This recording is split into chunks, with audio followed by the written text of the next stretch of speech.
84 कोटि योनियों में भटकने के बाद जीवन चक्र का आरा केवल एक बार ही मनुष्य रूप में आता है, और इस एक बार में मूर्छा एवं अज्ञानवश भगवत स्वरूप होने की संभावना खो जाए और खो जाने की पूरी अवस्था है, तो क्या पुनः 84 कोटि योनियों में भटकना पड़ेगा? 84 कोटि योनियों का अभिप्राय कृपा करके समझाइए और हमें भय से मुक्त करिए। भय से मुक्त मैं तुम्हें नहीं कर सकता, तुम ही कर सकते हो। भय वास्तविक है।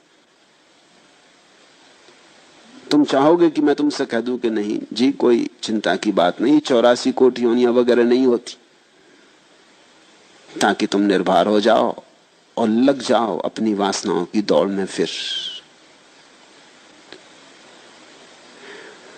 नहीं, ये मैं तुमसे नहीं कह सकता। ऐसा ही है, सत्य यही है कि ये जो वर्तुल है ये घूम रहा है। तुमने अगर मनुष्य होने का लाभ ना उठाया तो तुम मनुष्य होने का हक खो देते हो। इस सीधा सा गणित है। आखिर मनुष्य होने का हक तुम्हें मिला है किसी कारण से। बुद्ध से किसी ने पूछा, एक युवक आया, संन्यास्त होना चाहता था। उसने पूछा कि आपको देखकर, राह पर आपको चलते देखकर, आपकी ये प्रसादपूर्ण कांति, आपका ये अपूर्व अपार्थिव सौंदर्य, मेरे मन में भी बड़ी गहन आकांक्षा उठी, मगर मैंने कभी इसके पहले संन्यास का सोचा भी नहीं था, और मैं कभी धर्म इत्यादि में उत्सुक भी नहीं रहा। पंडित पुरोहितों से मैं जरा दूर ही दूर रहा। मेरे पिता और मेरे मां भी मुझे अगर कभी ले जाना चाहते हैं तो मैं बच जाता हूं हजार बहाने करके। पंडितों की बातें सुन के मुझे सिर्फ सिरदर्द हो आता और ऊब आती।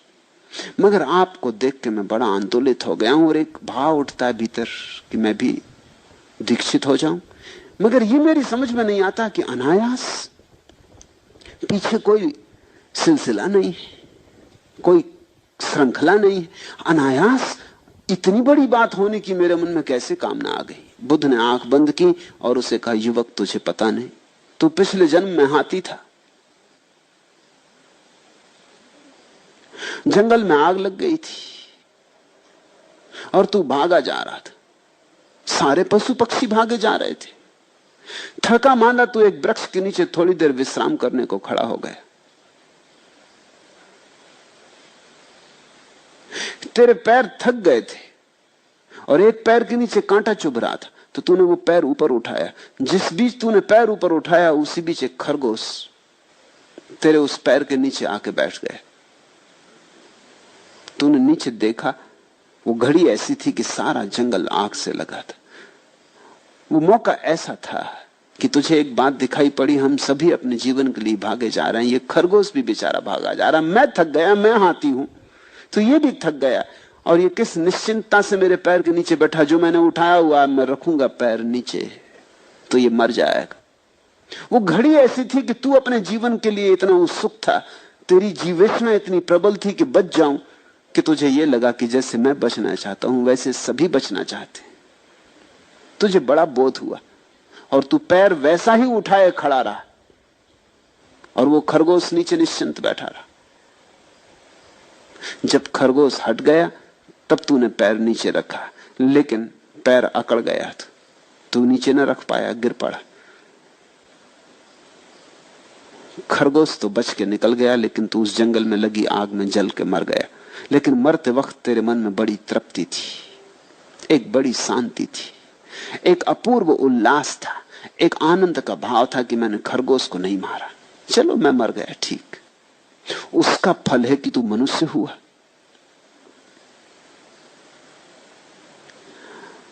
बुद्ध ने कहा, तूने वो जो करुणा दिखाई, उस करुणा के कारण तू मनुष्य हुआ। उसी करुणा के कारण तेरे भीतर ये बीज पड़ गया। बुद्ध कहते थे, जिसके जीवन में करुणा हो उसके जीवन में प्रज्ञा आती, बोध आता।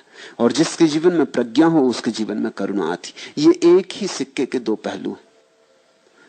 तो जो व्यक्ति ध्यान को उपलब्ध होकर प्रज्ञा को उपलब्ध होता है उसके जीवन में महाकरुणा आ जाती। और जिसके जीवन में करुणा की थोड़ी सी गंध हो वो आज नहीं कल समाधि में उत्सुक हो ही जाएगा। उस करुणा के कारण आज राह पर चलते मुझे देखकर तेरे मन में यह भाव उठा। ये अकारण नहीं है, इसके पीछे श्रृंखला है। मैं तुमसे कहता हूं कि तुम मनुष्य हो, यह अकारण नहीं है।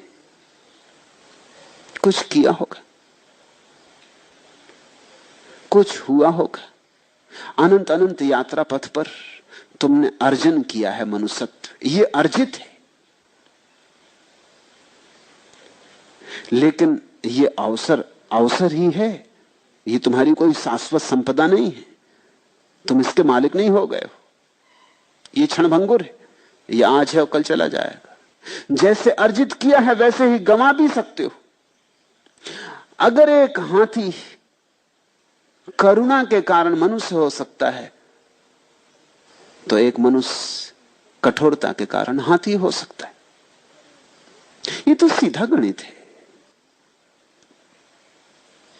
अगर एक हाथी करुणा के कारण मनुष्य होने की क्षमता पात्रता पैदा कर लेता है तो तुम कठोरता के कारण, हिंसा के कारण, क्रूरता के कारण पशु होने की क्षमता में उतर ही जाओगे।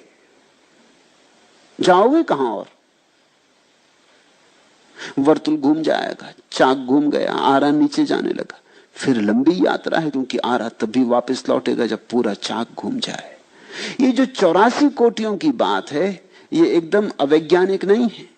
और ये 84 करोड़ योनियों की जो बात है ये केवल कोई पौराणिक आंकड़ा भी नहीं है, ऐसा ही है।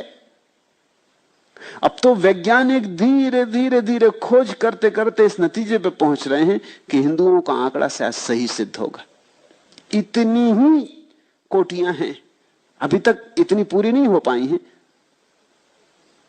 लेकिन रोज खोज हो रही। पहले तो ईसाई हंसते थे कि 84 करोड़ योनियां दिखाई कहां पड़ती। चलो होंगी लाख, 2 लाख, 50 लाख, करोड़ मान लो, मगर 84 करोड़ योनियां दिखाई कहां पड़ती। लेकिन अब संख्या करोड़ों में हो गई, क्योंकि बहुत योनियां हैं जो अदृश्य हैं। बहुत से छोटे कीटाणु हैं, सूक्ष्म कीटाणु हैं जो अदृश्य हैं। अब उनकी भी गणना हो रही, धीरे धीरे करोड़ों पर संख्या पहुंच गई। और अब तो वैज्ञानिकों को लगता है कि शायद हिंदुओं का आंकड़ा 84 करोड़ सही सिद्ध हो जाए। कम तो नहीं होंगी, ज्यादा भला हो। इतनी बात अब साफ हो गई है, जितनी नवीनतम शोधें हुई हैं उनसे बात साफ हो गई कि प्राणियों के होने के ढंग ज्यादा तो हो सकते हैं, कम नहीं हो सकते। अभी आंकड़ा पूरा नहीं हुआ है, लेकिन हो जाएगा आंकड़ा पूरा। ये पूरा वर्तुल है, ये 84 करोड़ आरे और इनका पूरा चाक है। ये चाक पूरा घूमता है। एक बार तो मनुष्य होने के आरे पर ऊपर आए, शिखर बने। मनुष्य शिखर है। अगर वहां से छलांग लगा ली तो लगा ली, क्योंकि वहां थोड़ा बोध है, बहुत थोड़ा। मनुष्य होने में ही इतना थोड़ा बोध है कि यहां से भी चूक जाते हो तो फिर और हाथी, घोड़े, कुत्ते होने में तो फिर बोध और खो जाएगा। फिर वहां से तो चूकना निश्चित ही है। तो मैं तुम्हें भय से मुक्त नहीं कर सकता, तुम ही भय से मुक्त कर सकते हो। मत चूको, भय खत्म हुआ। भय का उपयोग कर लो। इसको भय क्यों समझो? इसको सत्य समझो। ऐसा ही समझो कि तुम जा रहे एक रास्ते पर, मैं तुमसे कहता हूं बाएं तरफ एक गड्ढा है, तुम कहते हो मार डाला। अब हम क्या करें? हमें भय से मुक्त करिए, कहिए कि गड्ढा नहीं। मैं तो कह दूं कि गड्ढा नहीं, लेकिन इससे गड्ढा सुनेगा नहीं, गड्ढा मिटेगा नहीं। मेरे कहने से खतरा बढ़ जाएगा। मैं कह दूं कि गड्ढा नहीं है, जाओ बेटा, मजे से जाओ, गीत गाते हुए जाओ, फिल्मी धुन गाना, कोई गड्ढा वगैरह नहीं है, ये तो तुम्हें डराने के लिए कहा था। अब तुम जरूर गिरोगे। गड्ढा है, दोनों तरफ है, रास्ता सकरा है, रस्सी की तरह पतला है। जैसे रस्सी पे चलते नट को देखा ना, अब गिरा तब गिरा, ऐसा ही जीवन है। खतरा यहां है ही, इसको भय मत समझो। ये सच्चाई है, इस सच्चाई का उपयोग कर लो, इस सच्चाई के ऊपर उठ जाओ। इस मनुष्य जीवन के अवसर को खो मत। अजहूं चेत गंवार, अब भी जागो। ये अवसर बड़ा बहुमूल्य है। तुम जैसे गंवा रहे हो, इसीलिए बेचारे पलटू दास को कहना पड़ता है गंवार। जैसे तुम गंवा रहे हो, जो गंवाए सो गंवार। तुम किस चीज में लगा रहे ये अवसर को? कोई स्त्री के पीछे दौड़ रहा, कोई पुरुष के पीछे दौड़ रहा, कोई धन के पीछे, कोई पद के पीछे। लेकिन यही तो तुम जन्मों जन्मों में, कोटियों कोटियों में, अलग अलग योनियों में करते रहे। वहां भी यही सब चलता है। तुमने देखी बंदरों की एक जमात, उनमें एक राष्ट्रपति होता, सबसे ज्यादा उपद्रवी, झंझटी,